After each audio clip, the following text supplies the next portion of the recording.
Welcome to Capital Insights, and I'm honored to be with Representative Jett. Shane, thanks for taking your time, man. Always a pleasure, Daniel. It's good to be here in front of all the viewers from our listening area. Well, and not always a pleasure, because just a few months ago, Shane, we were together and we had a mishap, and now you've got your own sort of bill going on. Yes, I do. I have a $1,300 something bill to fix a car that someone in my family damaged during a night we were out celebrating our anniversary. So.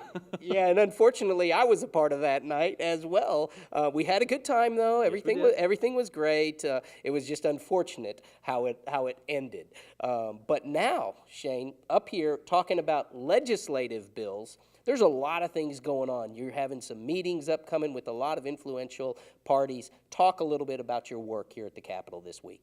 Well, today we're focusing on, this is the deadline for submitting all the substantive language that we have for the bills that we're presenting. And I'm focusing on upcoming meetings to talk to, I would say, pillars in the agritourism, tourism in general industries. We're looking at, because of my responsibility as the tourism chairman, we're looking at agro-tourism that has a particular impact on my community, since we have the Tom and Robin Mickles corn maze. It's very popular, and that's just one of the things we have locally.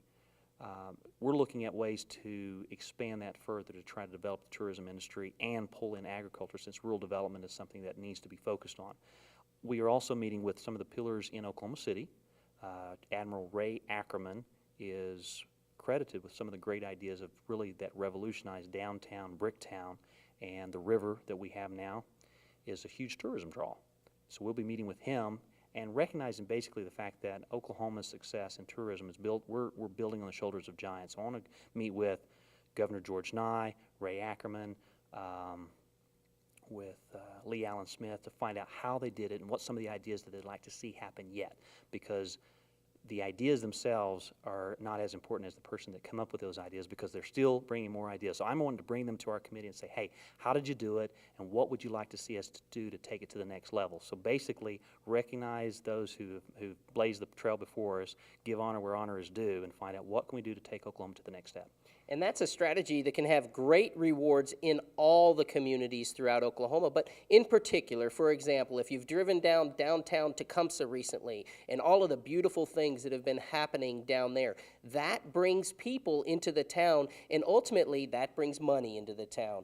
Talk about tourism and its place and how important it is to all of us as a state and as your constituency there in your House district as a money driver into the markets. Absolutely. Tourism is the answer to the question that people bring.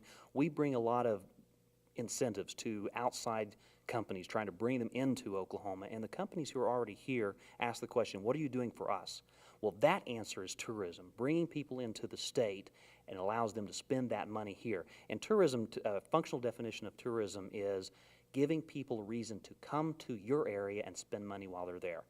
Tecumseh has done a spectacular job recently with the Centennial Initiatives, and of course we have Barbara Hertz, who is a local artist who put together the War Memorial. A lot of people come in just to see that, and while they're there, they stop at Gliori's or Zocalo's or some of the other nice establishments right there in downtown Tecumseh. And we have, because of those restaurants, we now have a Chinese restaurant opening again. Yeah. And that is the basic essence of tourism. It's getting people to come there, and then when they get there, say, hey, let's spend some money. Yeah. If you look at the Oklahoma City model, Mick Cornett says that if you can get someone to pull off of I-40 or I-35 into Oklahoma City proper, they'll spend about $250 before they get back on the highway, on average. And that's what we're trying to do in Shawnee, in McLeod, in Asher, Tecumseh, giving people a reason to come and stay, spend some money, have a good time, and hopefully come back. And also, when you build a market like that, you need infrastructure to be able to support it. Something that's very dear to the constituents of the Tecumseh and your entire district is that 4-lane project from Shawnee all the way to Tecumseh. And there's a big tourism draw there with a golf course and also the Citizen Potawatomi Cultural Heritage Center. Things like this, piecing them together, then infrastructure to serve that need must follow. Talk a little bit about that and how the things that happen bringing more people actually cause an effect of better infrastructure. Absolutely. Well, if the only way you can justify additional expense on infrastructure development is to demonstrate that there's a need. And that's the first thing the Department of Transportation is going to ask is, do you have the traffic to warrant it? And they'll put out the little strips across the road to count the traffic, and they'll send out traffic counters as well. And we have, I think, a great coalition between Shawnee, Tecumseh, the Citizen Potawatomi Nation, and the absentee Shawnee tribe have indicated a great interest in and participating in, along with the county commissioners also, of seeing that four-lane project put to go through between Tecumseh and Shawnee. And anytime you can get a project where all of those major entities are in agreement, that's a good project. And we have the Citizen Potawatomi Nation that's interested in providing in-kind contribution to make that happen.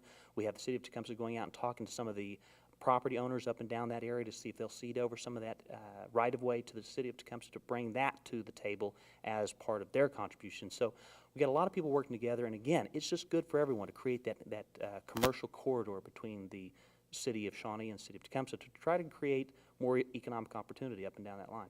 Both ways. And the old adage, the squeaky wheel gets the oil. That's what can happen with infrastructure building, even with the communications industry, in the sense of the superhighway and the internet and getting to our rural schools. The more people that talk about it, the more people that call up to the Capitol and raise ruckus, the more likely that it's going to take place. And I know that that's something that's near to your heart, Shane. Talk a little bit about the information highway that you're trying to fill throughout your district. Well, and you did hit on a key issue that's near and dear to my heart, because without the infrastructure investment in technology, our kids in rural Oklahoma cannot compete with not only people from kids from Oklahoma City or Tulsa, but with the rest of the world, and that's what it is today. So if you have an opportunity to talk to your senator or your representative, of course, I'm a member of the choir. Let it be known and let your family know that we are listening, and if we hear from you, you will get results. And it's very important that we insist that we follow the example that has been set by Tennessee and Kentucky to do broadband rollout, Wi-Fi rollout, whatever is necessary to make sure that our kids in rural Oklahoma have access to the same technology as anyone else in the world, so that when they graduate from high school, they can compete in a global economy.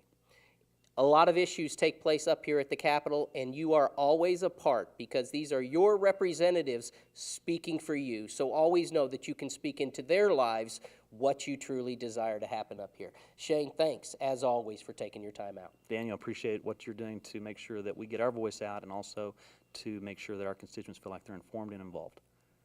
Thanks for tuning in.